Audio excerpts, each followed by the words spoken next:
Golden State Media Concepts Fantasy Football Podcast is your one-stop shop for fantasy football news and advice. Can't decide on who to draft on the first round? Going gaga on how to line up your team. Got you covered. Traditional league, dynasty league, PTR league, IDP league, even daily fantasy football league. Join us as we break down all the questions of fantasy football. It's the Golden State Media Concepts Fantasy Football Podcast.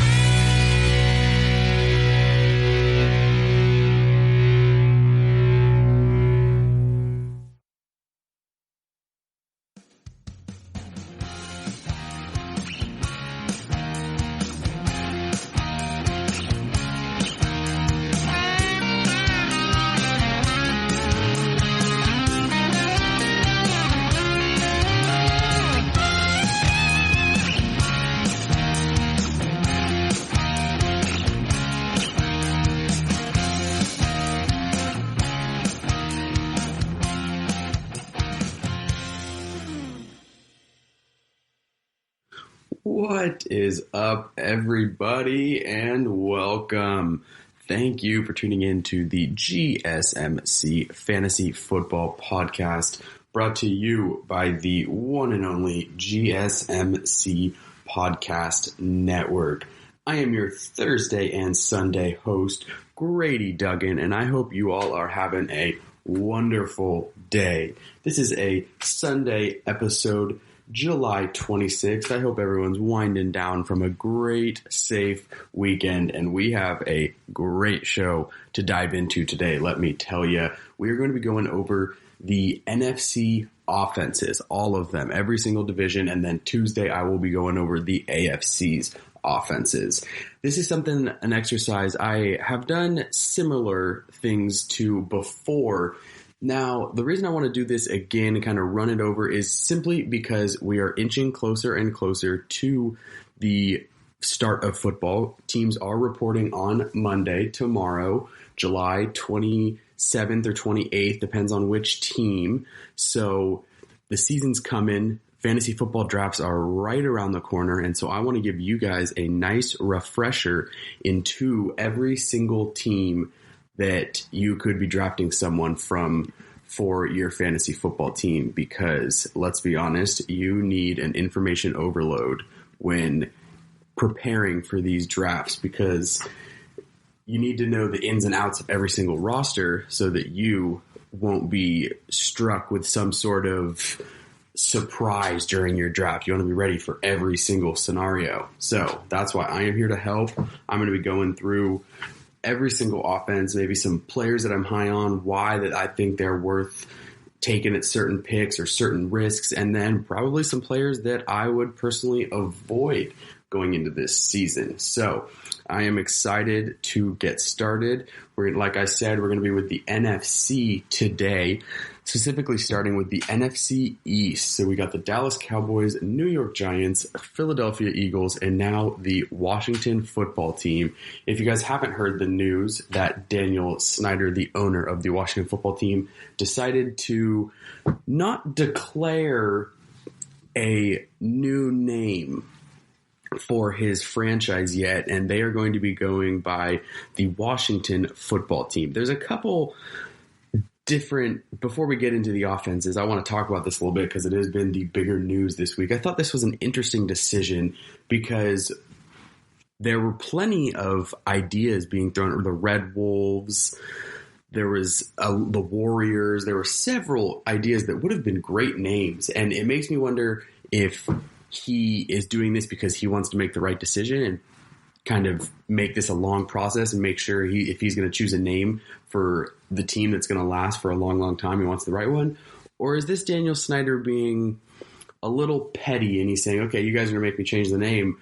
I'm going to make you guys wait, because now they're making lots of Washington football team gear. And it just makes you wonder, is that just going to be a waste of money if they're going to change the name after 1 year? So kind of an interesting decision on the front office's part, just because they could have, now they're going to have to think of a logo and make thousands of new gear next year. So interesting, but it is what it is. That franchise has been interesting, would be putting it nicely, in the past 4 or 5 years. So I can't say I am too surprised by the decision. But anyways, there's my thoughts. Now let's get into the nitty gritty, the good stuff. We are going to start with the Washington football team. I'm going to try and go from kind of the offenses that from last to first. The offenses I would go for at the beginning of these segments are going to be the offenses that I would not necessarily avoid. They might have some great players, but they're not as high on my list as the other players or other teams. So we're going to start with the Washington football team. And now, one thing that is worth taking note of with this team is the offensive line. They do not have a very talented offensive line. Unlike the heyday in the 70s and 80s when the Washington football team was a complete power run, best offensive line in the league, it's kind of the opposite now. They don't have much of a running game. They have Adrian Peterson, and Darius Geis is a name that people have thrown out there. The thing with Darius Geis is he is yet to be healthy and play a season. He's listed as their number one guy, but I just personally have a tough time trusting that. So they have Adrian Peterson, who, yes, he's old, but he's still going to be a solid running back. Not going to blow you out of the water, but I don't know. I wouldn't take him too high simply because I don't think this team or offense is going to be functioning at a high rate that'll be worth taking any of these guys, at least in the earlier rounds. Now, one guy I did talk about last episode from this team that I actually am high on and I think could have a good second year is Terry McLaurin. And now that is a second year wide receiver out of the Ohio State University. And he came out hot in the first couple games last year, and he ended up racking up 919 yards with 7 touchdowns, and so close to that 1,000-yard mark in his rookie season. And with the type of year the Washington football team had with the quarterback kind of controversy, everything like that, that is impressive. I will be honest, that is impressive. So now you look at the quarterback position for this team, and they have Dwayne Haskins Jr., first-round guy, second-year guy, though. And I think he has potential to be good. I just don't know if I'd be comfortable yet having him as my quarterback. Now, if you're in a league that has enough roster spots to hold 2 quarterbacks, he's not a bad guy to pick up late and stash because he has a big arm. He has potential to be good, especially maybe a streamer here and there. So he could have the potential to be good, but not someone I would draft, especially when quarterbacks, people are usually waiting. So you can get a solid one earlier in the draft. I would not recommend Dwayne Haskins Jr.'s, but one thing that is interesting with this team is they do have Kyle Allen, a second or third year guy who was with the Carolina Panthers, started a couple games. And the reason why he is intriguing is simply because Ron Rivera is the new head coach in Washington. And Ron Rivera was his coach in Carolina. And so Kyle Allen is the only one that really has any game experience in this offensive system. And with a short offseason that they've had, no real actual reps, no preseason games, it could be hard to have Dwayne Haskins Jr. just thrown on in there into the action. So don't be surprised if Kyle Allen gets maybe some solid reps early in the season, then Dwayne Haskins takes over. It'll kind of be a trial by air. I could see if one's not doing well, the other will get a shot, vice versa type thing. And now this is a team that does have Alex Smith, and he had that gruesome leg injury, but he was just cleared yesterday, Friday, the 24th. He was just cleared by a doctor for football activities. So that is an interesting wild card to watch out for. Now, with how bad that injury was and how many just gnarly surgeries he had to go through, I would be surprised if he's ready for the season in a month. So I personally would just avoid any quarterbacks on this roster. The only person I would take a look at is Terry McLaurin. Maybe keep Darius Geis on your waiver wire watch. But other than that, this is an offense, for the most part, I would steer clear of if I could. So that's the Washington football team. Now, for the second team and the third place team for how I would rate the NFC East, we're going to be going over to the New York Giants. depth chart. And now this is a team that I am a little higher on than most people. They have the obvious. We'll start with Saquon Barkley. He's a top 5 pick in any fantasy football draft. If he lines up with your pick, he's one you just can't go wrong with. I mean, he is an absolute freak. You don't get a running back like him ever. Like, you only get a running back like him ever so often. That would be a better way to say it. You only get a running back like him ever so often. He is not that tall. He's only 5'11", but he's 233 pounds, and he's an absolute freak. I'll say it again. He runs fast. He runs hard. He is one of the toughest tackles in the league. And in his first 2 years in the NFL, he has clipped the 1,000-yard mark each time. His rookie year, 1,300. In 2019, just over 1,000 yards by 3 yards. But he also got hurt for 3 or 4 games in 2019. So that is one thing to keep an eye out for. But as this offense grows and Daniel Jones gets more experience, I think they're going to get better and better. And that's only going to benefit Saquon Barkley as he gets more comfortable with running in the NFL. And they've done some good things to booster up that offensive line, which is always a big thing to look at. They have second-year guy Will Hernandez. They also got Nate Solder, the left tackle, and Kevin Zeitler is a very solid right guard. So the offensive line is getting better and better in New York.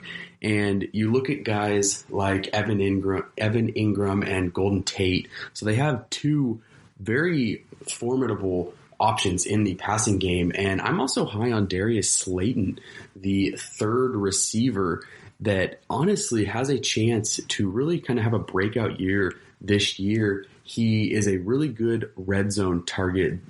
Daniel Jones looked at him a lot last year in the red zone. So that is also a name that I wouldn't necessarily take high, but if you see him later in the rounds, he's a good kind of low risk, high reward, just because you know what you're getting at. But he had 8 touchdowns last year. So, I mean, he is an option to kind of have a solid breakout year. But for this offense, you obviously have Saquon Barkley, top 5 pick. Golden Tate and Evan Ingram are both going to be maybe rounds 3 to 5. They will be early picks. Once George Kittle and Travis Kelce, and then there's Zach Ertz and Rob Gronkowski. Now, once those guys are off the board, Evan Ingram is going to be right there in a top 5 tight end position. So that is one to keep an eye out for. They also have Sterling Shepard, who I think Golden Tate and Darius Slayton will get more of the receptions, but he is a very solid option. So all in all, the New York Giants have a very solid offense. It's just going to come down to the defense with this team. I think Daniel Jones is going to progress. They say it's that second year where positions like quarterback you'll be able to see. And Daniel Jones, he didn't look bad last year when he debuted after they benched Eli Manning. The thing with Daniel Jones is he was a rookie, and he looked like a rookie. So I would expect him, as he gets more comfortable, it is a new offense with Jason Garrett at offensive coordinator, but that's a veteran head coach, and now he's the offensive coordinator, so I don't expect there to be too many issues there now. So there are a handful of players on this offense. Saquon Barkley, Evan Ingram, and Darius Slayton and Golden Tate are my top guys. You got to know where to pick them and where to value them, but some of these guys are not going to be on the board long. So the New York Giants have a great chance of honestly really, really being kind of a sleeper fantasy football team for your draft. So that is one team to take a look out for. Now, as we move forward, the third team I'm going to be talking about and the second team on my NFC East, I have them finishing second, and that is the Philadelphia Eagles. Now, everything here rides on Carson Wentz. If he can stay healthy, this team is going to be good. They're going to be a competitor, and they're going to compete for that first place spot with the Dallas Cowboys. But because Carson Wentz has been such a kind of liability regarding injuries, I'm going to put this team as second. And if you're looking at his fantasy football value, if he can stay healthy, he's a good pick. He's going to put up numbers week in and week out. But because of his injury history, I think teams are going to be kind of feeling the same way, or other fantasy football owners are going to be feeling the same way. So he's someone you could pick up in the 8th to 10th round, probably there's a handful of quarterbacks that are going to go before him. So if you pick him up in the 8th to 10th round, that could be a great value pick. And I know they have Nate Subfield, but if he goes down, Carson Wentz goes down, I think Jalen Hurts will be the guy. And that's not the worst thing. I think Jalen Hurts could be a real good quarterback in the NFL. So just something to look out for. They have a solid backup option that kind of gives you a threat with the legs too in Jalen Hurts if Carson Wentz does go down. So just something to monitor. Obviously, Jalen Hurts is not worth the draft pick, let's be honest. But if he has to be thrust into action, someone to keep an eye out for if you need a streamer or if your quarterback's not performing and you need a new quarterback. Now, if we head over to their offensive weapons, I think Miles Sanders is a first-round pick. He's going to be, he has a chance to be a top 10 performer in fantasy football this year. So I would watch out, especially with Doug Peterson. He likes to run the ball and he likes to kind of mix and mash that offense. So with their receivers, their top guys is Deshaun Jackson and Alshon Jeffrey. I mean, two first 6 rounds, those guys are going to be off the board. Deshaun has been in this league for so long and really performed just about every single year. He always has some solid games. And then with Alshon Jeffrey, he is a number 1 guy.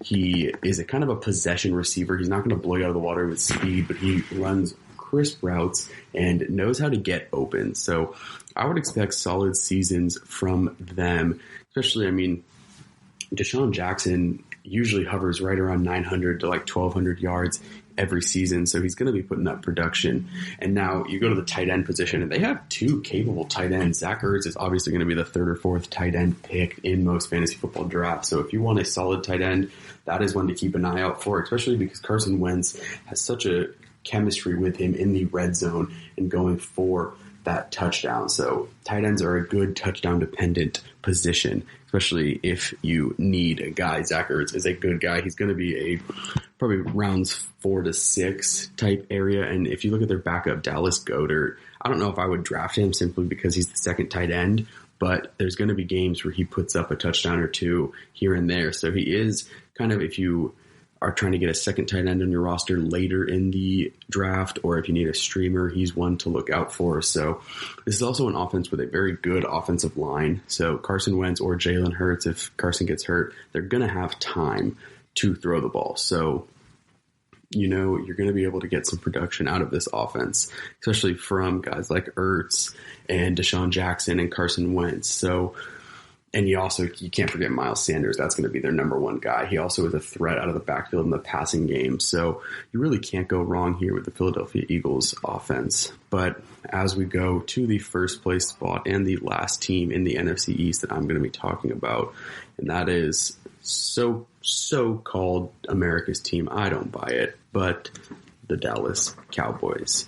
Now, I talked about Dak Prescott earlier a couple episodes ago with his whole contract situation. He didn't sign a long-term contract, but he is the quarterback this year. He's signing his franchise tag, and he will be the quarterback for the Dallas Cowboys. And I've had Dak Prescott on my fantasy team a couple years, and he is someone who always produces for you. He's not going to go as high as an Aaron Rodgers or Drew Brees.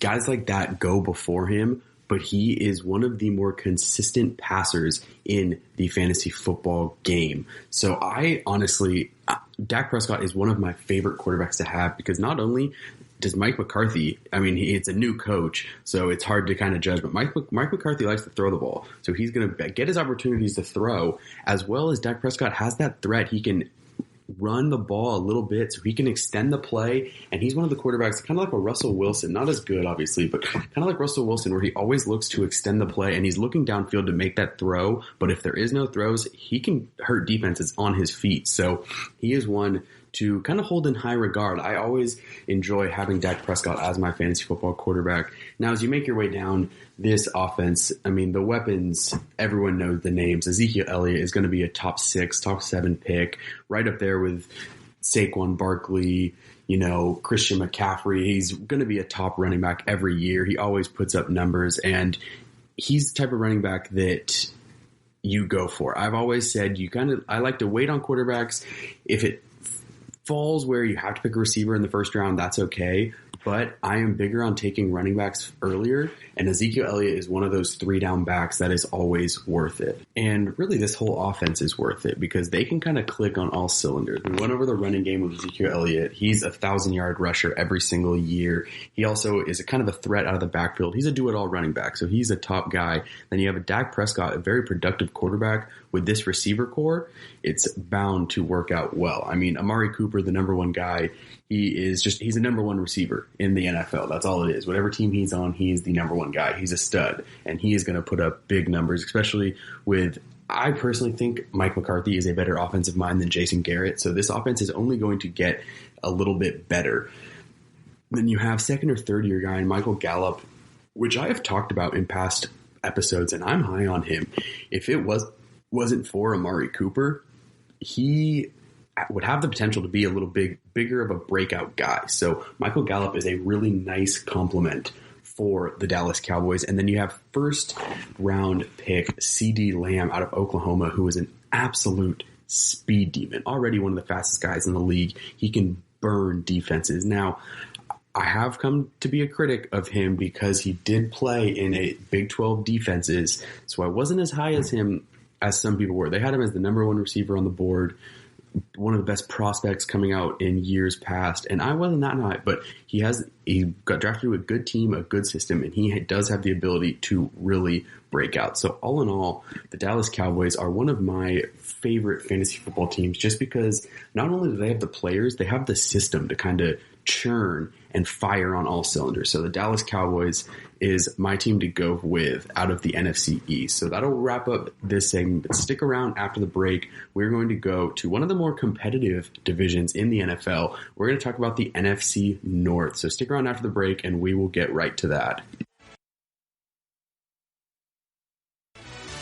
Are you looking for the very best NFL and college football podcast? Then check out the GSMC Football Podcast. Get the latest football news both on and off the field. From the NFL Draft to trades to the rumor mill to the NFL Combines. They got you covered. That's GSMCpodcast.com/football-podcast. Get updates on college rivalries, game day insights, and much, much more. It's football talk the way you want it. This show eats, sleeps, and breathes football. Don't forget to like them on Facebook and follow them on Twitter. Visit GSMCpodcast.com for more info.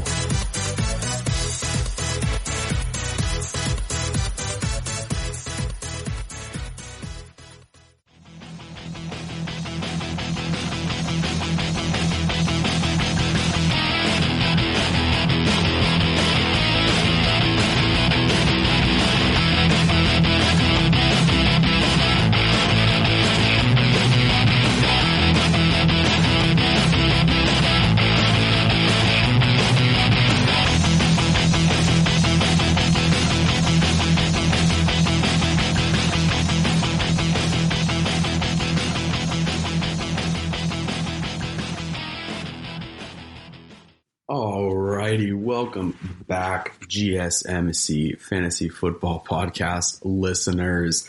Thank you for sticking around. We had a good little talk about the NFC East. A lot of good fantasy football names in that division. Dallas Cowboys and Philadelphia Eagles both really hold a lot of names. And now, let's be honest, so does this next division. Really, the whole NFC does. The NFC is a loaded conference, but this division, NFC North, really one of the more competitive leagues or divisions, year in and year out.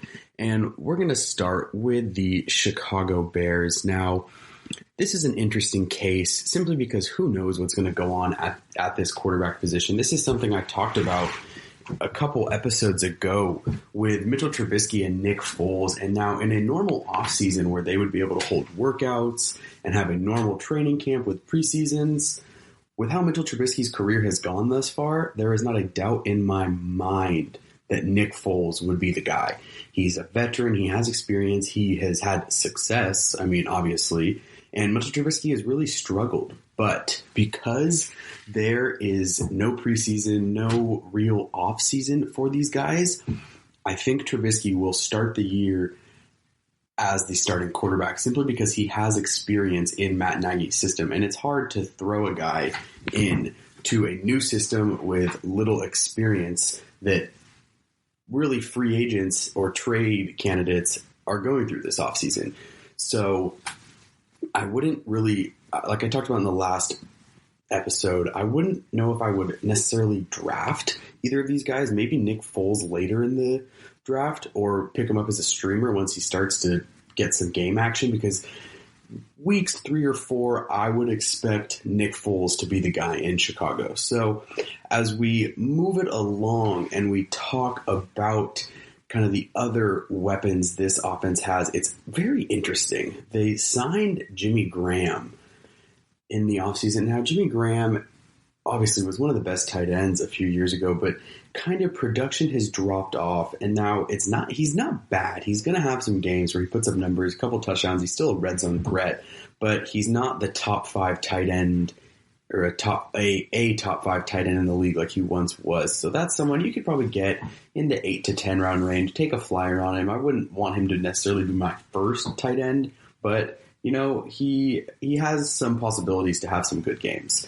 And you look forward at their wide receiver position. In that wide receiver room, Ted Ginn Jr. is a veteran with a speed threat, but he never has been a huge fantasy football threat. So he's not someone I would exactly draft. I mean, maybe if you want to have him in your flex position or just keep him on your kind of waiver wire eye. It's not a bad streamer some weeks, but I'm not super high on him at all. But these next 2 receivers that we're going to talk about, a little higher than most people are. Anthony Miller, I've always been a fan of. He's kind of small. He's not huge.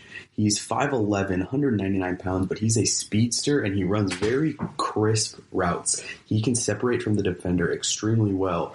And I think he's a second or third year guy, I believe, out of Memphis. And he has the opportunity to really come into his own this year, kind of take a bigger role. He was kind of the third or fourth guy, and now he's that second guy, so he's going to get some more opportunities in this offense.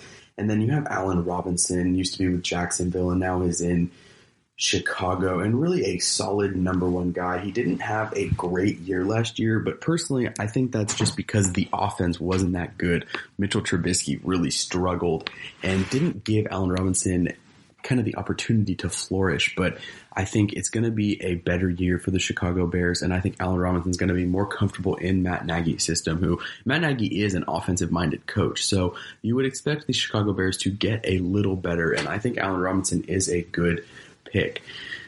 And now this running back crew, this is one, I'm going to be frank right here, it completely screwed me over last fantasy football season. I was very high on rookie running back David Montgomery coming out of Iowa State, and I thought he had a real chance to be a number 1 guy, kind of a 3-down back. He was really good in college, and the running back by committee role that is now so prevalent in the NFL absolutely destroyed his fantasy football production, because you can't forget they have kind of speed scat back Tariq Cohen, he's great. He is very good. You wouldn't expect it out of a 5'6", 190 frame in the NFL, but he is shifty, he is fast, and he is good. He is, to me, he's a really good flex position guy. So that is one guy to watch out in the flex position spot, kind of maybe in the 8 to 10 round range for Tariq Cohen. But now going back to David Montgomery, and I know I said his fantasy football production got kind of screwed by the running back by committee, but I think they are going to be more committed to giving him carries this year. And if he is able to get the ball in his hands first and second down, this is someone who can really produce for your fantasy football team and will be a good surprise back. So David Montgomery, I'm a buy on. I'm going to give him 1 more year, see how he does, and I think it is worth the watch. So that is one to keep an eye on for, because I do think he could have a good year. So that's the Chicago Bears, the first team I'm going to be talking about, but I'm going to be putting them in the 4th spot for the NFC North. And now as we move it along, I have talked about the Detroit Lions offense in prior episodes, and I'm a bit higher on this offense than most teams. I'm going to be honest with you. And Matthew Stafford last year, before he got hurt in the first half of the season, I think he sat out for the last 6 or 7 games thereabouts. he was having an MVP season. He was going off, and the Detroit Lions were losing every game by 1 score or 5 points. They were all very closely contested games. So I expect, and people say, oh, injury prone ? No, that was the first time Matthew Stafford missed a game in like 7 or 8 years. So not injury prone. He's healthy. He looks good. I am high on Matthew Stafford. This is an offense with Darren Bevell at the offensive coordinator position that likes to throw the ball. They really like to throw the ball. So Matthew Stafford, he's a top 6 or 7 quarterback for me. And this is an offense that has the receiving room to really propel him and get even Matthew Stafford's fantasy football value up. If you look at this receiver room, Kenny Golladay, in my eyes, is a top 10, top 5 to 8. Might be kind of high because there are a lot of talented receivers in the NFL, but Kenny Golladay is a top 10 receiver, and he has shown it. He is dang good. He was a 3rd round pick in 2017 out of North Dakota, 6'4", 215 frame. So really a big guy, big body. He can go up and get those high, tough, contested catches, as well as be that red zone threat that he always is. So very high on Kenny Golladay, especially with Matthew Stafford throwing in the ball, who's got one of the stronger arms in the NFL. Then you look at Marvin Jones Jr., really just a really good complement to Kenny Golladay. So Marvin Jones is a very consistent second receiver, and to have that as your 1-2 is huge. So Marvin Jones would be a number 1 on a lot of different teams. So that receiver core I am huge on. Then you look over at Danny Amendola, very shifty slot receiver who he's been in the league for years now, and he produces year in and year out. He might not blow you away with stats every single week, but for maybe a flex position or a streamer when you need it, Danny Amendola is a good guy to have. Then you look at the tight end position. TJ Hawkinson showed in his rookie year last year that he can produce. He kind of fell off a little bit. He got hurt once or twice, but if he sticks with it and stays healthy, he could be a very productive tight end. Expect him to take a big leap. He's not one you're going to have to draft high.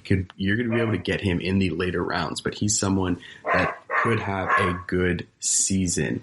Now, as we move it forward into the running back room, this is really an interesting one to pay attention to, because they have drafted Kerryon Johnson a couple years ago out of Auburn, and he's been good, but he hasn't been great. He gets injured. He doesn't really trust his holes, so I'm not as high as him as some people are, but he could have some good games here and there. He had a couple 100-yard games last year, which were nice for fantasy football owners. But the man I'm looking at in their running back room is DeAndre Swift, shifty back out of Georgia, 2nd-round pick this year. And I think at some point in this year, whether it's early on or maybe halfway through, he is going to take over that running back room and be the top guy. And he could be a very good fantasy football running back. I was looking at Matthew Stafford's name in my notes. DeAndre Swift could be a very good fantasy football running back. He's shifty. He can break runs. He can take it the distance whenever he touches the ball, and he also can catch if they need him to. And this is an offensive line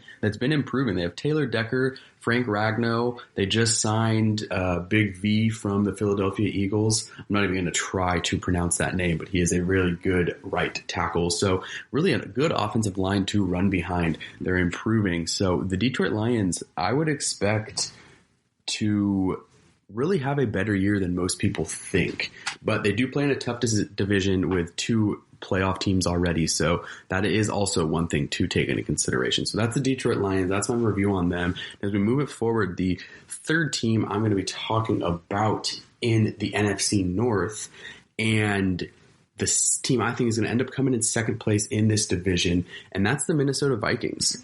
So this offense has the weapons.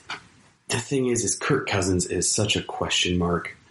He's a game manager in my eyes. And now, would I say, yes, go draft him? No, probably not.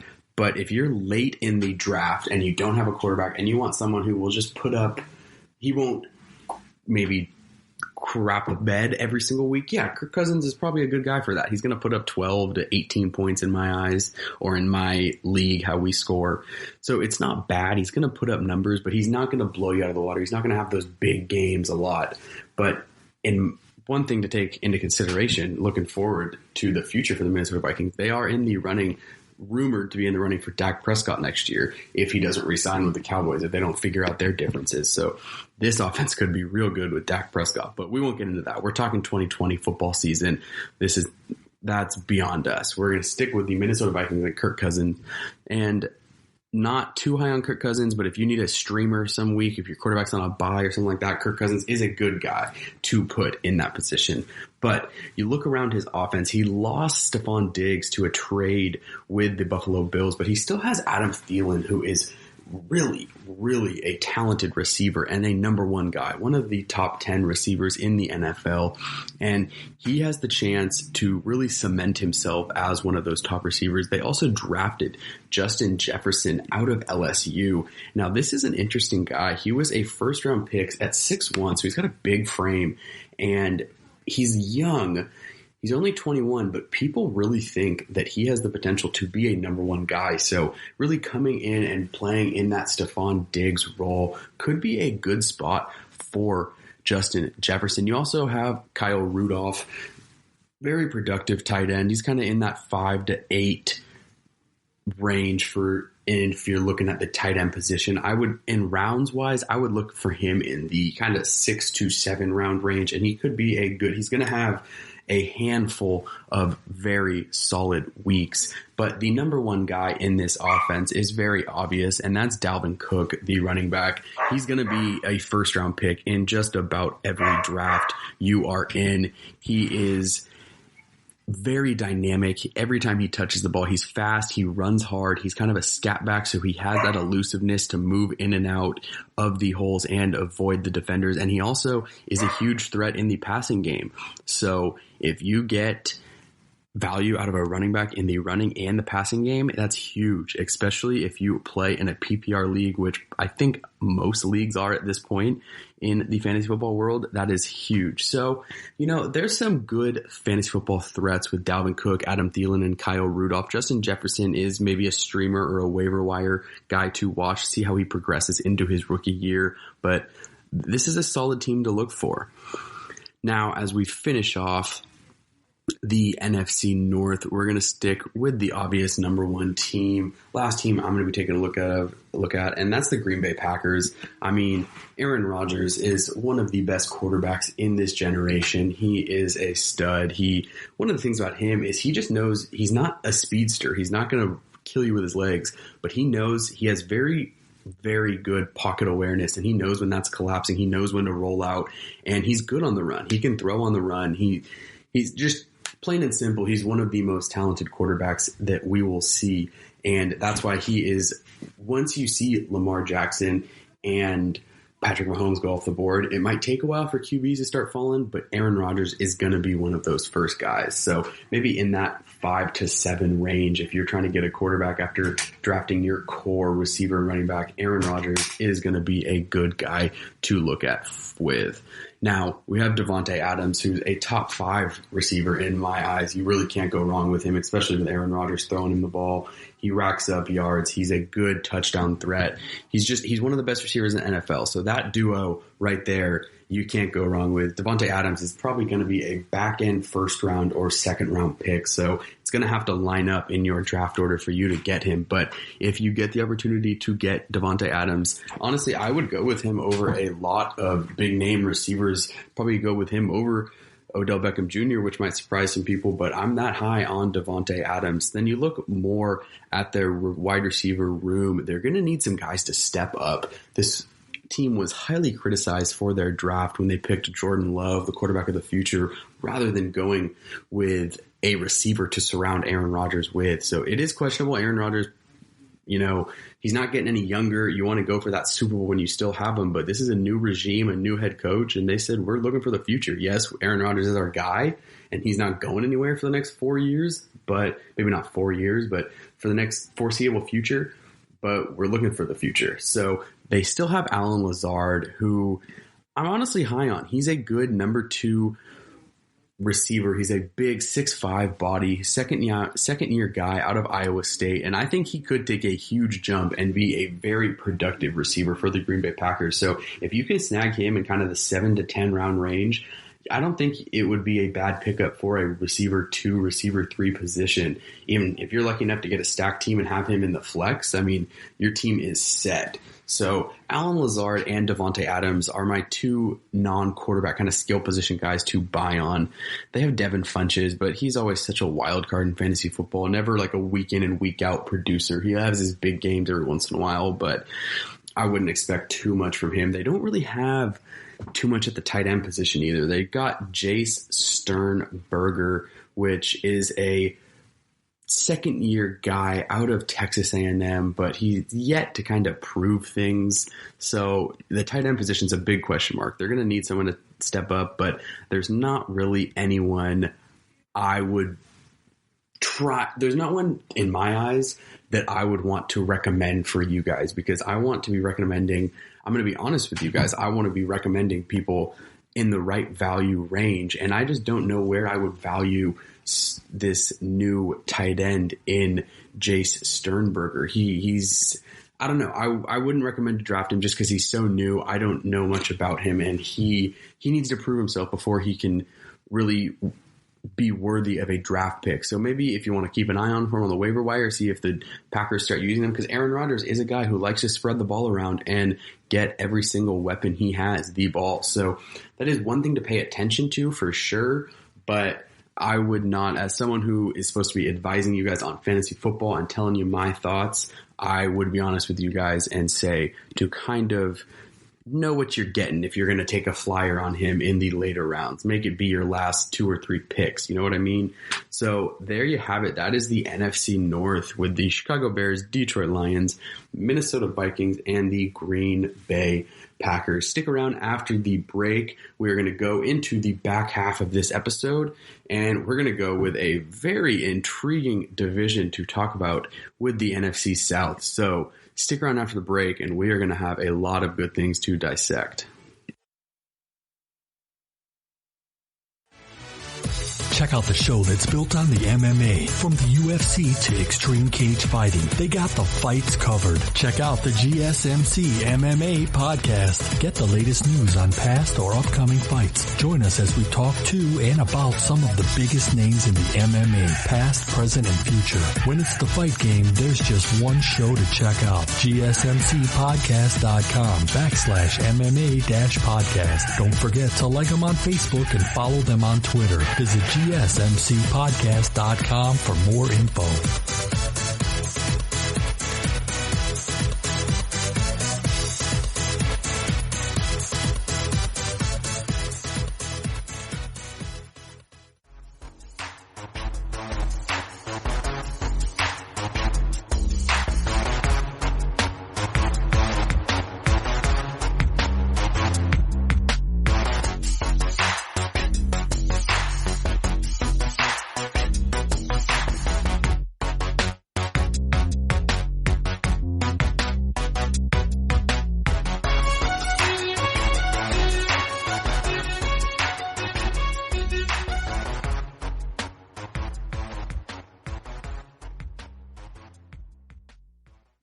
Okay, everyone. I know you missed me.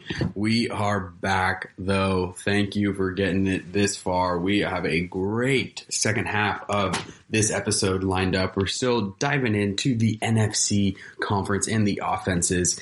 And now, like I said before the break, right now we're going to be going in to the NFC South, one of the more interesting divisions to kind of dive into this year. Obviously, you have the New Orleans Saints, which I'll get to later, but with Tom Brady coming in, whole new aspect that kind of brings to the NFC South. But those are going to be the last 2 teams I take a look at. Now, we're going to be talking about the Atlanta Falcons, and let's be honest, what an interesting kind of fall off, if that is what you'd call it, that this team has encountered the past couple of years after losing the Super Bowl in 2017? I think it was 2017, right before Kyle Shanahan went over to the 49ers. So now you have Matt Ryan, and the thing with Matt Ryan is he is a gunslinger. He's a good quarterback, and no matter however you cut it up, he's going to produce for you. So one thing is I don't see the Atlanta Falcons being too good this year. So they're going to be behind. They're going to be passing, especially in the fourth quarter.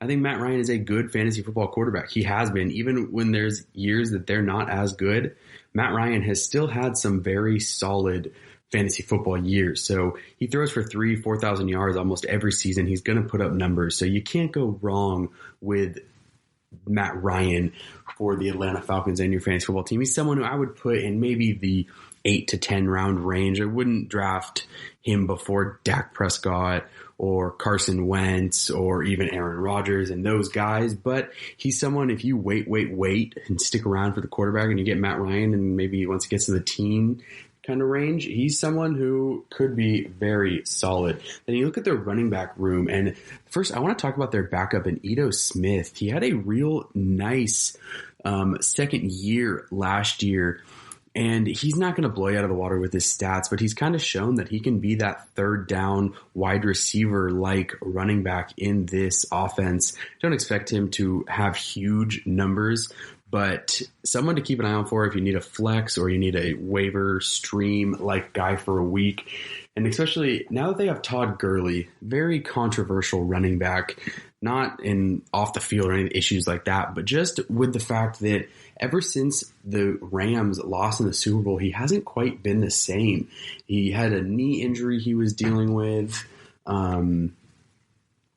It's just he hasn't had that same explosiveness that he once was, where he really, you could see why he was that number one or first round pick back in 2015 for, at the time, the St. Louis Rams.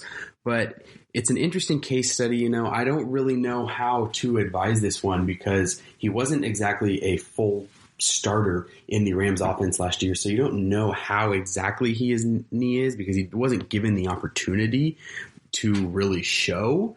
So he could be a good production. You could have those numbers, but if he gets hurt, Ito Smith is a very capable backup. But for Todd Gurley, you know, I'd put him in kind of the 8 to 11 round range. It's someone who I wouldn't want to be my number one running back. But if you have your first, maybe second running back already and you have your receiver core and you have picking him up as kind of a bench spot and just seeing what he does, then in that situation, it's kind of a low risk, high reward type thing because who knows, maybe he comes back and he's himself and he proves everyone wrong.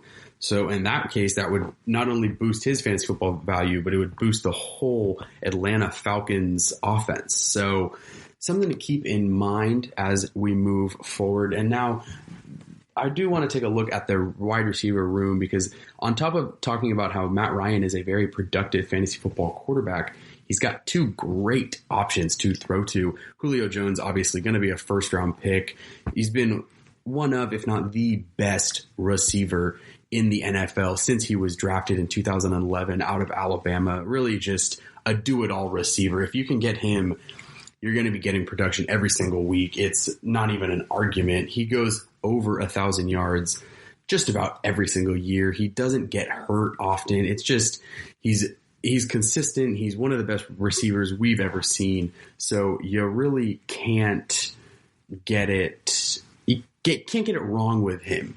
So that is one. If you line up with a first round pick and you get Julio Jones, that's awesome. You can't go wrong with him. But now, as you move forward, you see the third-year receiver, Calvin Ridley. He really came into his own last year, almost got 900 yards. He had 7 touchdowns. So he's a very nice number 2 to Julio Jones, specifically because Julio Jones, you can focus on him in the red zone, but then you still have a very capable receiver in Calvin Ridley who got a lot of touchdown targets or red zone targets. He had 7 touchdowns, which is still a lot, but kind of has that second fiddle to Julio Jones is a great option in Calvin Ridley. And so both those receivers I would buy high on. Calvin Ridley probably in the 6 to 9 round range, anywhere where you can get that value out of someone who's going to be very productive. So those both receivers I would say buy on. I mean, Julio Jones, it's not even an argument. No one's going to have any argument against that. Now, as we move over to the tight end position, Hayden Hurst, this is someone I've talked about. He was a first round pick for the Baltimore Ravens back in 2018 and really has has the ability to be a very productive tight end in this league, but the Ravens drafted Mark Andrews a year after him, and Mark Andrews is a top 5 tight end now, so it kind of took away Hayden Hurst's production. They traded him to the Atlanta Falcons, and the Atlanta Falcons, Matt Ryan is a quarterback who loves to find his tight end, so I'm very high on Hayden Hurst. If you could find him in like the 7 to 9 round range, I think you could get great value. He could be a nice kind of like tight end 2 type guy. And in the tight end position, I think he could really surprise some people if we're being quite honest. So that's where I'm at with the Atlanta Falcons offense. Really has some guys you could get some very solid production on, I'm not going to lie. But as we move forward, we're going to look at the Carolina Panthers next. It's going to be interesting. Matt Rule, first-year head coach from Baylor, bringing over a kind of air raid spread offense. And you saw it with Cliff Kingsbury in Arizona had some success. So it makes you wonder if we're going to start seeing that. I mean, the NFL is turning into a passing league. Are we going to see more college coaches getting the opportunity to bring that spread offense? I mean, we did with Chip Kelly. He had some success and it wasn't too successful, but we'll see. Matt Rule really pulled the Baylor football program out of the ground and was very good with them. So now he brings over Teddy Bridgewater from the New Orleans Saints. And Teddy Bridgewater is someone who has just won wherever he goes in his career. He's just a winner. He's a good leader. And if you can get Teddy Bridgewater, I think he could be very good for fantasy football. He can beat you on the legs. He can extend plays. He's just a very solid, maybe top 15 quarterback. So you don't have to pick him high. There's going to be a lot of guys going before him. But I think in this spread air raid offense, Teddy Bridgewater could really shock some people in the fantasy football world. And then you don't have to say much about Christian McCaffrey. He does the talking for himself. He's honestly probably going to be the number 1 overall pick in just about every league, and rightfully so. The 3rd year back out of Stanford, the 4th year back out of Stanford, just signed a huge deal with the Carolina Panthers to keep him there for a long, long time. And I mean, he put up 1,300 yards last year. And not only does he kill teams with his feet on the ground, they use him in the passing game too. And it's going to be interesting to see this kind of spread offense where you also have a threat on the ground. And I think that is huge for a team. Defenses are not going to know how to defend that. And that is going to really, really benefit Christian McCaffrey and the Carolina Panthers. Now, they have DJ Moore, who is a very young and emerging star in this league, and I think could be really good. He had his first 1,000-yard season last year in his 2nd year. So he's a speedster guy, and especially in an offense, like I've said, that's kind of a vertical, take the top off the defense is what he's going to be looking to do. And they got Robbie Anderson this year from the New York Jets, and that's a very solid complement to DJ Moore. Then they have Curtis Samuel as well. The thing that kind of is interesting about this offense is Robbie Anderson's kind of a tall target, but they're all in a way speed guys, and that fits well in a spread offense that Matt Rule is bringing to Carolina. But it's interesting. It's going to be interesting to see how that works out in the NFL. Curtis Samuel's another interesting pick out of the Ohio State University. So they have 3 capable receivers that could really produce for you. So it's an offense that is an interesting buy. Don't go too high unless it's on Christian McCaffrey, but they have some guys who could produce. There's no doubt about that. Tight end Ian Thomas, very unproven. We don't really know. The tight end position is not something I would be huge on, but also in a spread offense like this, the tight end position is not as valuable. So don't buy on the Carolina Panthers tight end position, whether it's Ian Thomas or someone else, but that's my take. And now, as we get into the real interesting part of this division, we are going to go over to the Tampa Bay Buccaneers, and boy, did they have an offseason. Tom Brady coming over from the New England Patriots, his first time playing for someone that isn't Bill Belichick. And I think Bruce Arians is going to have a field day with Tom Brady. Bruce Arians has a pass-first kind of interesting offensive mindset. And I think Tom Brady's going to work really play action pass, which will help out Brady, kind of older, to be able to read the defenses, get them buying on the run a little bit. And I think that'll help Ronald Jones, who has had a slow start to his NFL career, but with how many weapons they have now around him, it has the opportunity to really pick it up. Now, you look at this receiving room, one of the top 2 receivers in the league, Tom Brady has in Mike Evans and Chris Godwin. I'm a little higher on Chris Godwin than I am Mike Evans, but they're both very productive. You can't go wrong with either of them. Chris Godwin, more of kind of a shifty speed guy, runs crisp routes and is able to separate from the defenders.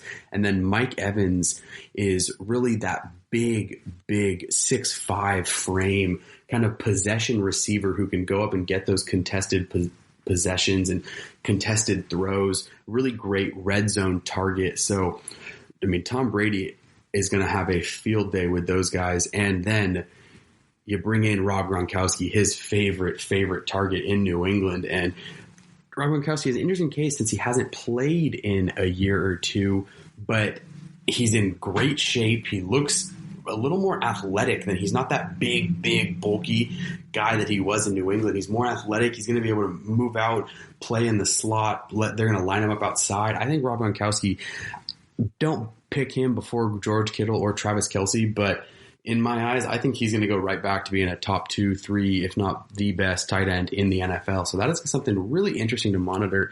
And on top of Rob Gronkowski, they have Cameron Brate and O.J. Howard. So they have 3 starting tight ends in one offense. And that's why this offense is such an interesting case, because they have a lot of guys. I mean, Mike Evans, Chris Godwin, and Rob Gronkowski are all guys to buy high on. But they have other guys in other offenses. If they were put in other offenses, Cameron Brate and O.J. Howard would probably be starters. Chris Godwin and Mike Evans would be number 1 guys in in any other offense. But because they're here, they kind of get to complement each other. So very complex and very interesting offense, but you can't go wrong drafting any of these guys. Tom Brady likes to spread the love around, and there's a reason that this team is getting the hype. They are going to be good. They have a young and improved defense, so expect the Tampa Bay Buccaneers to really give this next team in the New Orleans Saints a run for their money. Now, as we make our way to the New Orleans Saints, Drew Brees is really getting up there. He just signed a 2-year extension. People wondering if he goes the distance this year, is this going to be his last year? Drew Brees has always been a quarterback I am high on. Sean Payton loves to throw the ball. They're 35 to 50 times a game. Sometimes they're passing the ball. So expect Drew Brees to always be productive in the NFL. And also, yes, they throw the ball a lot, but when they have Alvin Kamara, one of the most dangerous backs in the league, they run the ball too. And Alvin Kamara is a top 8 pick. He's going to be going in the first round every single draft in fantasy football. So if he lines up with your pick, you can't go wrong. He's also a kind of a speedster scat back, but they like to use him in the passing game in this offense. So he gets those points per receptions, which is absolutely huge. And then if you look at the tight end position, they got Jared Cook, which I think is going to be a great compliment for Drew Brees. He's kind of gone a couple years without a consistent, productive tight end, but I think Jared Cook is going to be very, very good for the New Orleans Saints. And then looking at their receiver room with Michael Thomas, a top player in this NFL, and he's someone that it's crazy how consistent he is. In my eyes, he's the best receiver in the NFL. And to team him up with Drew Brees and Alvin Kamara, it makes this offense not even fair. These are all guys that, in my eyes, should be off the board by the 5th round in most leagues. Drew Brees maybe a little bit later, since teams or players like to hold on to the quarterback hope. But Michael Thomas is someone who he catches everything that is thrown his way. He is an absolute freak. And one thing that they didn't really have, he almost had 2,000 yards last year, but one thing that he hasn't had in New Orleans since being drafted in 2018 is a number 2 complement guy. And now that the New Orleans Saints went out and got Emmanuel Sanders, you saw what Emmanuel Sanders did for that 49ers offense last year. They were a very good team, but right when he came over on the trade deadline halfway through, they completely skyrocketed to one of the best offenses in the NFL. And Emmanuel Sanders is just a possession receiver who's a threat to take the ball the distance every time he gets it in his hands. Very good going across the middle with slants and kind of finding the open part of the field. And I think that's going to be huge for a veteran quarterback with Drew Brees. I mean, this whole offense, I'm a big buy on, and rightfully so. Most people are. It kind of goes without saying in a way because they just have so many weapons, and especially with a veteran Hall of Fame quarterback in Drew Brees throwing these guys the ball. I mean, it's tough to top that. It's what a rough life being a Saints fan watching these guys week in and week out.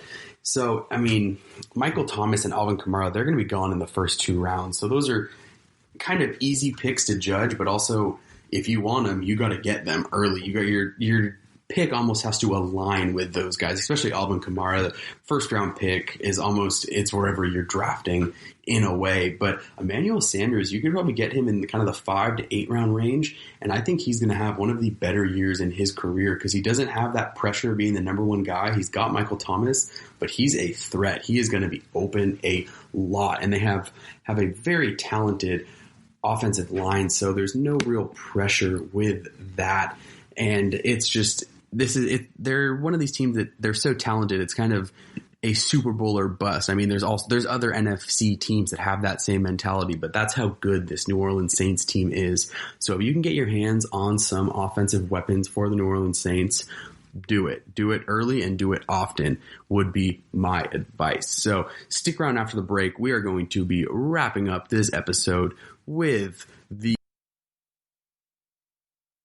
NFC West. Check out the show built around the women of MMA. From the UFC to the extreme cage fighting, we got the fights covered. Listen, it's the Golden State Media Concepts Women's MMA Podcast. The latest news of upcoming fights, discussions of previous matches. Join us as we talk to and about the biggest names in women's mixed martial arts, past, present, and future.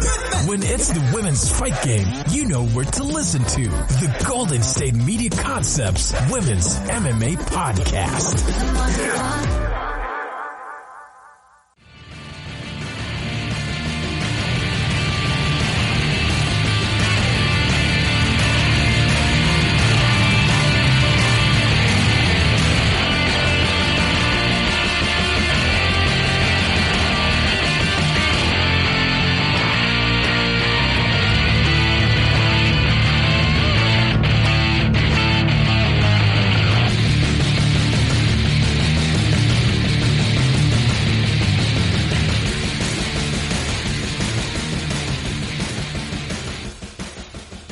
Alrighty, folks. Thank you for making it to the end of this GSMC Fantasy Football Podcast. I hope you have got some value out of this NFC conference review.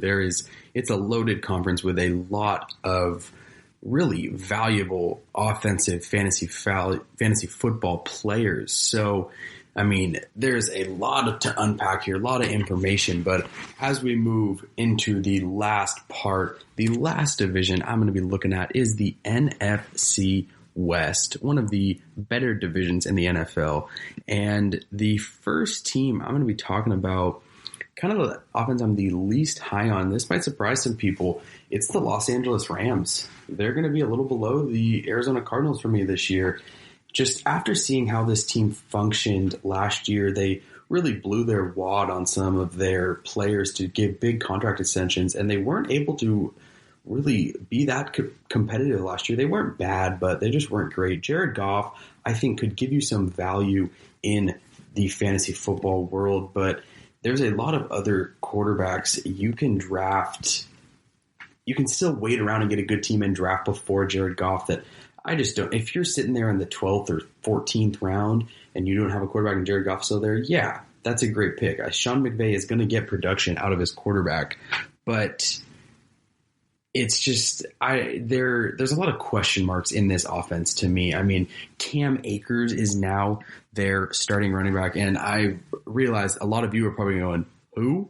It is a second-round pick out of Florida State. I think he could be really good. He's a quick kind of elusive running back with really good vision. So I am high on Cam Akers, but rookie running backs are kind of a hit and miss. The one reliable position player in this offense, in my eyes, is Cooper Kupp out of the slot. He is a reception machine. So if you can get him in kind of the 5th to 8th round range in your fantasy football draft, you are going to get great production out of him. And that is kind of like a certain foregone conclusion. Cooper Kupp will produce for you. He's one of the better slot receivers in this league. And Jared Goff loves to get him the ball. They have Robert Woods, who, I mean, he had over 1,000 yards last year, only had 2 touchdowns though. So that is something to kind of take an eye out for. And he's going to get his looks. He's going to produce for you. But to me, Robert Woods, if you get him later in the draft, that's a good pick. But in my eyes, he's kind of a hit or miss type player every single week. He either doesn't produce much or he produces big time numbers. So it's just, he's going to put up numbers for you. You're going to be happy with him. I'm not saying that. If you get him at a good value, he's going to put up numbers, but it's just something to kind of pay attention to. You got to know what you're getting. And then Tyler Higbee, their tight end, is someone I have talked about before. He's kind of a sleeper tight end. I actually really, really like him. You could probably get him in the 8 to 10 round range and get good production. He's someone that Jared Goff likes to get the ball. He's a really reliable receiver. He had almost 800 yards last year. So it's not like the tight end position in Sean McVay's offense is a very, very productive position. So Tyler Higbee is right under Cooper Kupp for me in this offense, and you wouldn't have to put up some huge early draft pick like you would if you wanted to get a Rob Gronkowski, George Kittle, Travis Kelce. But kind of that is my wrap up of the Los Angeles Rams offense. They obviously a couple of years ago were a high flying, high octane offense, but I'm just not too sold on them yet. I mean, who knows? Maybe a couple weeks into the season it's going to be a lot different, but that's where I'm at. And some people might be saying, Grady, why the heck did you just put them in front of or behind the Arizona Cardinals?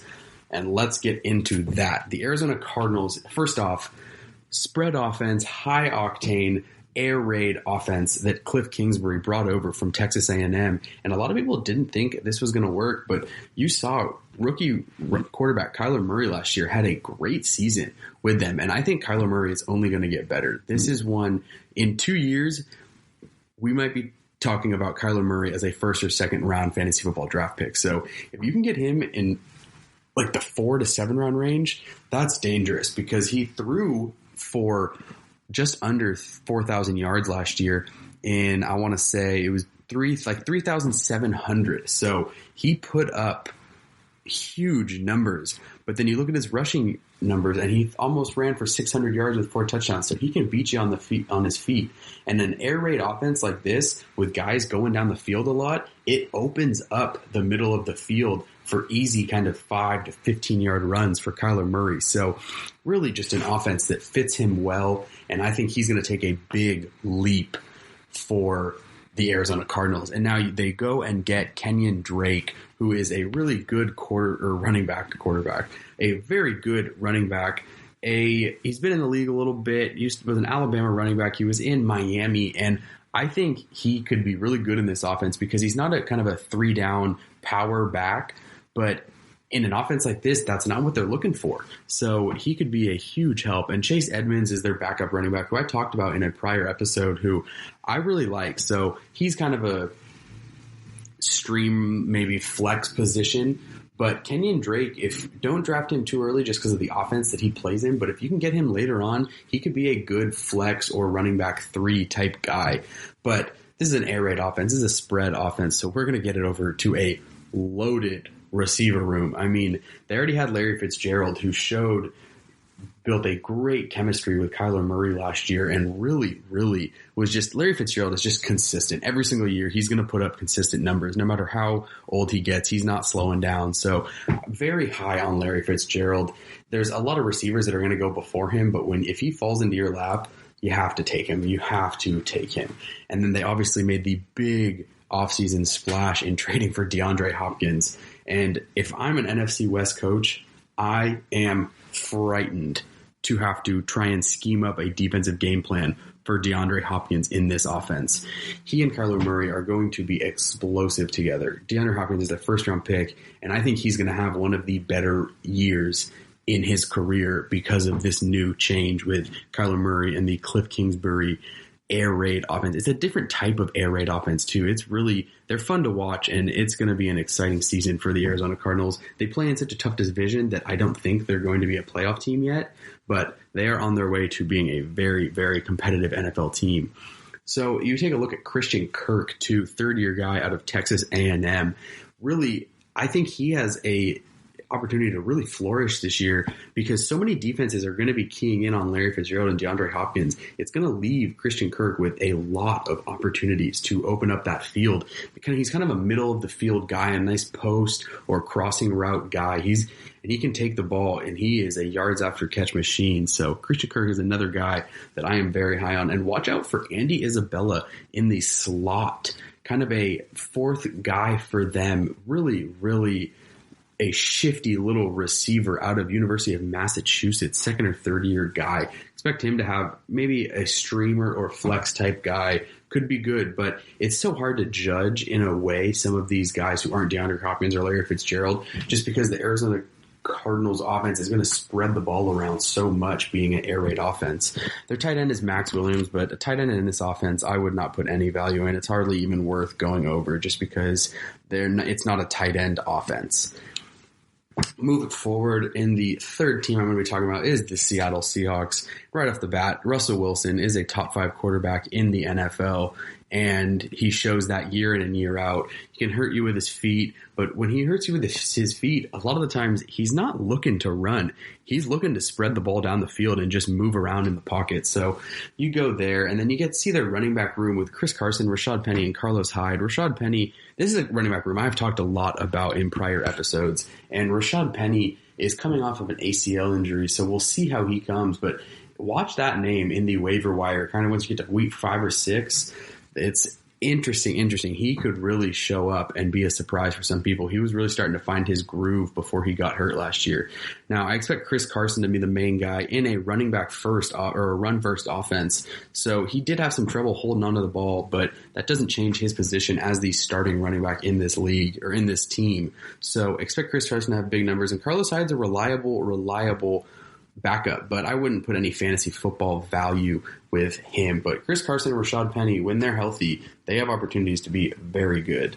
Now, going over to their tight end room, very interesting tight end. They picked up Greg Olsen, veteran, and he could be very good in this offense. But the thing that people don't realize is Will Dissly was on his first 5 or 6 games last year was on the road to being the rookie of the year before getting hurt. So watch out for that name. That's when you could sneak by in the later rounds and pick up Will Dissly, and he could really help your team.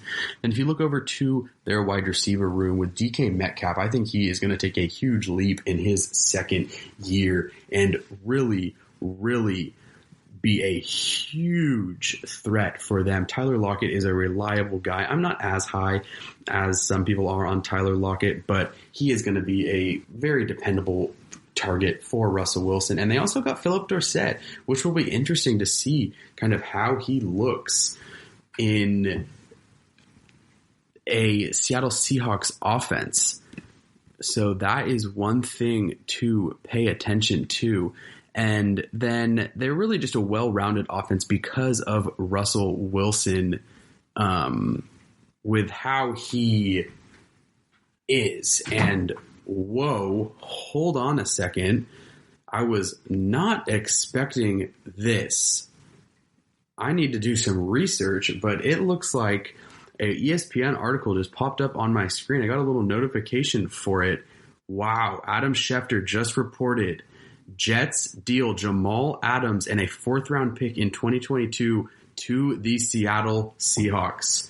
Funny how I was just talking about them, but Jamal Adams to the Seattle Seahawks for a handful of people. Wow, that is huge. Jamal Adams to the Seahawks. That really, really puts a threat into that defense. That is, I don't even know what to say right now. I'm a little shook. It's a live reporting right there. That is insane. Wow. Okay, moving on. Jamal Adams of the Seahawks, that is one hell of a pair.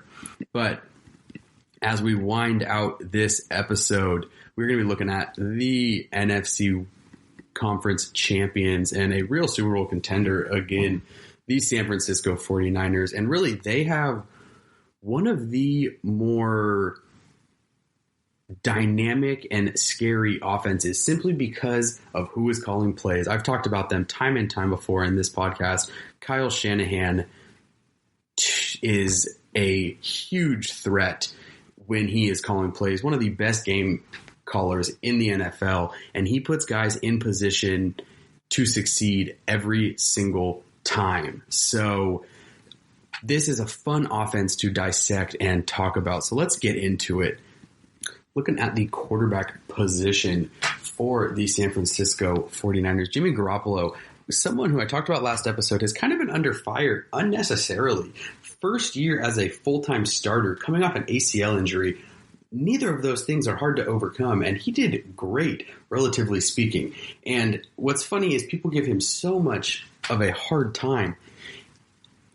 We were looking at, he's one pass away in the Super Bowl from being the Super Bowl MVP and a Super Bowl champion if he completes that pass to Emmanuel Sanders, and that changes the whole tone for the offseason for him. But he didn't, and people question him. And if you look at when Kyle Shanahan was with the Atlanta Falcons, the first year they struggled. Second year, Matt Ryan almost threw for 5,000 yards. They went to the Super Bowl and lost. But watch out for Jimmy Garoppolo in that second year. This is a complex system to learn. And now you take this leap into the second year with more understanding. Watch out for Jimmy Garoppolo. He could have some big numbers this year, I think. He's only getting better. Then you go over to the running back room, and Kyle Shanahan is very creative with his running backs. You saw how good and dynamic Raheem Mostert was at the end of the year, and it sounds like they have kind of settled their trade disputes, and Raheem Mostert is going to stick around for the 49ers, and he's going to be that number one guy for the first while. But a name to watch for the 49ers is Jerick McKinnon. 2 years ago, Kyle Shanahan went out and handpicked McKinnon as a free agent and paid him some big bucks, and he tore his ACL, and it's kind of been a 2-year process for him to get back. And so if he is healthy, expect McKinnon to be a little surprise to some people. Watch him on the waiver wire because he is a threat.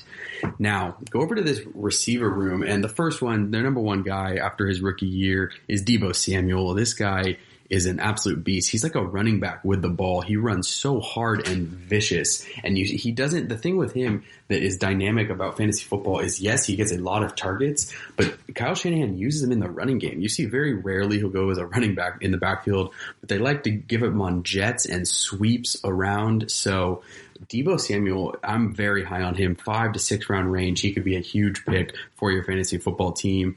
Kendrick Bourne is a name that's going to surprise some people. He is a grinder, and he is the biggest target for Jimmy Garoppolo on third down. They were one of the best third down combinations in the NFL last year, and I think that is going to continue to evolve, and just really build Kendrick Bourne's value. Don't be surprised if Kendrick Bourne reaches up around that 1,000-yard mark. He is a good receiver, especially a red zone threat. So watch out for Kendrick Bourne this year. And another one I have talked about is Brandon Ayuk, rookie out of Arizona State. He's a similar receiver to Deebo Samuel. So it's really a really good compliment for both of them. And I think Brandon Ayuk, they're both yards after catch machines. They have a vertical threat. Brandon Ayuk a little more than Deebo Samuel. So I am high on Brandon Ayuk. Do not be surprised if at the end of the year, Brandon Ayuk is kind of in that rookie of the year topic or conversation. Now, last player I'm going to talk about, and the easiest player in the NFL to talk about, someone who has kind of changed the dynamic of the tight end position, and that's George Kittle. If he's still on the board in the second round, something is wrong with your NFL, with your fantasy football league. He's like a receiver, but at the tight end position, he gets receptions. He's a red zone target, but he's the most athletic guy on the field every time he steps on that field. So he is a first to second round pick in my eyes, and you are going to get that production out of him. He plays through anything. He is an absolute animal. So that's my take on the San Francisco 49ers depth chart. I hope you guys enjoyed this kind of look or in-depth look at the NFC conference. Stick around on Thursday. I am going to be going kind of in-depth with the AFC. We're going to do the same type of thing to help you guys prepare for your fantasy football drafts that are coming up so soon. I'm sorry if I was a little thrown off towards the end of this episode, but that Jamal Adams trade just kind of shook me. That's going to shake up the NFC West. And I mean, the Seattle Seahawks defense with Jamal Adams in the backfield is scary. So expect that to be a huge changeup in the NFC West. Pairing Jamal Adams and Quandre Diggs is going to be something that is going to scare a lot of NFL offenses. But thank you guys for sticking around. I hope you got some value out of this. And thank you for listening to the GSMC Fantasy Football Podcast, brought to you by the one and only GSMC Podcast Network. If you guys have a moment, please subscribe to the podcast. Please write a review. That helps us out a great amount. And if you guys are on social media, go take a look at us on Facebook, Twitter, Instagram, all that good stuff. Appreciate you guys making it this far, and I hope I gave you some good insight. Thank you very much, and I hope you guys have a wonderful day. You've been listening to the Golden State Media Concepts Fantasy Football Podcast, part of the Golden State Media Concepts Podcast Network.